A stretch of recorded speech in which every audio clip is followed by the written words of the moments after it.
سلام دوستای خوب من، پرهام هستم از کانال پرهام گیمر و امروز میخوام واسهتون آموزش اهلی کردن گربه رو بدم.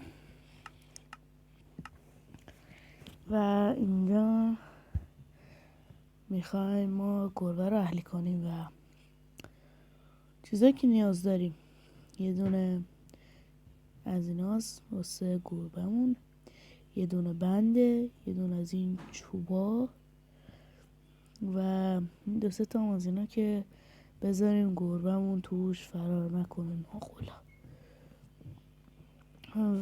و اینا رو همینطور که حالا شما میتونید کوچیک‌تر بسازید، چون من باید گربه‌م جا شکم بزرگتر باشه، دوست دارم بزرگ بسازم. خب و یه دونه گربه میذاریم توش و به جای حالا این ماهی میارم، از این ماهی واسه گربه، از این و روشو نگه میده رو سرش. اینم گربه ما و میاریمش بیرون. یه دونه از اینو میزنیم، اینو میزنیم بهش، این از گربه و قولتون میدم که به همین راحتی اول این درست شد. قولتون میدم ویدیوی بعدی آموزش اسم گذاشتن حتی روی سگ و گربه رو الان بهتون یاد بدم که دیگه الان دارم اینا رو نشون میدم.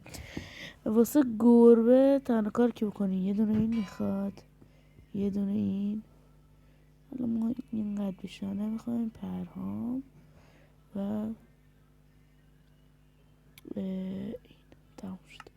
الان این شد درسته، این پرهام میایم روش، اسمش شد پرهام. داشتین آروم باش، ببخشید، اینا اسمش روش هست، پرهام